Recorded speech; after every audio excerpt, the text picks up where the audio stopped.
नाम डॉक्टर वसुंधरा।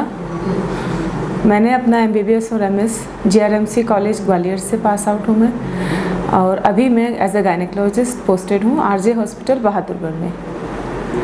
आज मैं आपको एक छोटे से टॉपिक के बारे में डिस्कस करेंगे हम, हिस्टेरेक्टोमी। हिस्टेरेक्टोमी क्या है, क्यों किया जाता है, क्या क्या इसके इंडिकेशंस हैं, क्या क्या इसके कॉम्प्लिकेशंस हैं, क्या इसके साइड इफ़ेक्ट्स हैं, क्या चीज़ें हमें पोस्ट ऑपरेटिवली अवॉइड करनी हैं, क्या चीज़ें हमें इसमें आफ्टर 3 मंथ्स हम कौन सी एक्सरसाइजेस कर सकते हैं, कौन सी चीज़ें हमें नहीं करनी है, dos and don'ts, everything we will discuss here.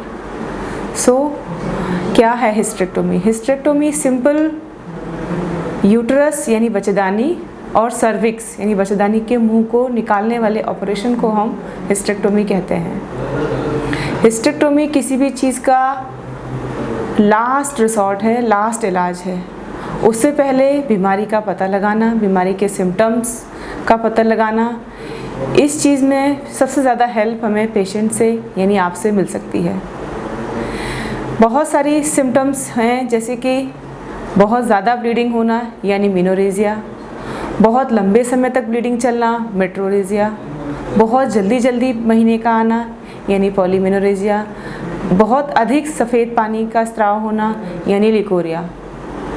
ऐसी कई प्रॉब्लम्स हैं जो फीमेल्स में बहुत कॉमन हैं, लेकिन इन सारी प्रॉब्लम्स को सॉल्व करने का एक अर्ली सॉल्व करने का ये सॉल्यूशन है कि हम डॉक्टर के पास अर्ली अप्रोच करें। अपने सिम्टम्स को छुपाने की बजाय ज़रूरी है कि हम उनको टाइमली डॉक्टर को इन्वॉल्व करें, जिससे हमारी mental health, physical health, economy, family, हर चीज़ सेफ भी रहे और हमारा ट्रीटमेंट भी टाइमली हो।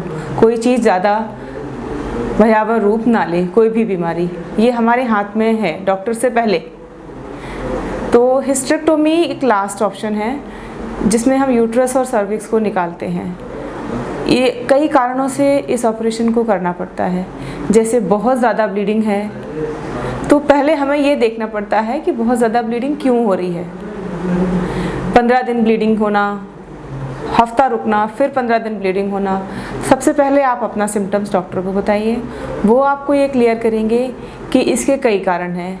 हो सकता है आपकी बच्चेदानी में रसौली हो सकता है आपकी अंडेदानी में रसौली हो सकता है बच्चेदानी के मुंह का कैंसर हो, जिसकी वजह से आपको लगातार हल्की ब्लीडिंग हुए जा रही है। इसलिए पहले ये वर्कअप होना बहुत ज़रूरी है कि ये ब्लीडिंग क्यों हो रही है। उसके बाद ही ये नतीजा निकलेगा कि हमें ऑपरेशन की ज़रूरत है या दवाइयों से सॉल्यूशन निकल सकता है, या कुछ अलग तरीके की सिकाई है, या किसी और तरीके से इस चीज़ का क्रायोथेरेपी से या पॉलिप या छोटे मोटे ऑपरेशन से काम चल सकता है। ये हमारे ऊपर और डॉक्टर की, हमारी अप्रोच और डॉक्टर की डायग्नोसिस से ये चीज़ फाइनल होती है। किसी कारणवश दवाइयाँ नहीं काम कर रही, कई सालों तक दवाइयाँ ले लिया हैं, सारा इलाज हो गया है, लेकिन फिर भी असर नहीं हो रहा, तो इसका लास्ट ऑप्शन हमारे पास सॉल्यूशन होता है कि भाई यूट्रस को रिमूव करवा लिया जाए। ठीक है, यूट्रस को रिमूव करवाने के भी आजकल कई अप्रोचेज़ हैं। लेप्रोस्कोपी के थ्रू भी होता है, एब्डोमिनली भी हम करते हैं इस चीज़ को, और वजाइनली भी होता है। लेप्रोस्कोपी के थ्रू होना मतलब है कि हम दूरबीन के द्वारा 3 टाँके आते हैं और यूट्रस और सर्विक्स को निकाल दिया जाता है। एब्डोमिनली यदि कोई बहुत बड़ी रसौली है, 10 सेंटीमीटर की रसौली है, 15 सेंटीमीटर की रसौली है, तो इस केस में हमें पेट खोलकर ऑपरेशन, कन्वेंशनल ऑपरेशन करना पड़ता है। तीसरा वजाइनली, कुछ महिलाओं को शिकायत होती है कि बच्चेदानी का जोर नीचे की तरफ आ रहा है, बच्चेदानी बाहर आ रही है। उस केस में हमें वजाइनल हिस्टेरेक्टोमी करनी पड़ती है। वजाइनल हिस्टेरेक्टोमी मतलब बच्चेदानी के रास्ते से बच्चेदानी को निकालना, जिसमें कि पेट पर कोई भी टाँका या चीरा नहीं आता है। आजकल सारे ही ऑपरेशन, स्पेशली लेप्रोस्कोपी वाला ऑपरेशन जो है वो बिल्कुल सेफ़ है, अनइवेंटफुल है। इसमें मोस्टली मरीज़ को 2 to 3 डेज़ रहना पड़ता है। उसके बाद 3rd डे या 4th डे हम पेशेंट के अकॉर्डिंगली उसको डिस्चार्ज कर देते हैं। उसके बाद वो अपनी, क्योंकि लेप्रोस्कोपी से ऑपरेशन हुआ है, तो वो अपनी रूटीन एक्टिविटीज़ को आफ्टर 7 डेज़ पेशेंट कंटिन्यू कर सकता है। Routine activity, not heavy exercises, है ना।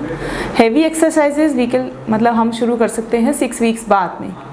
रूटीन एक्सरसाइजेज सारी काम करना, घर की सारी चीज़ें करना, ये सब चीज़ें पॉसिबल हैं।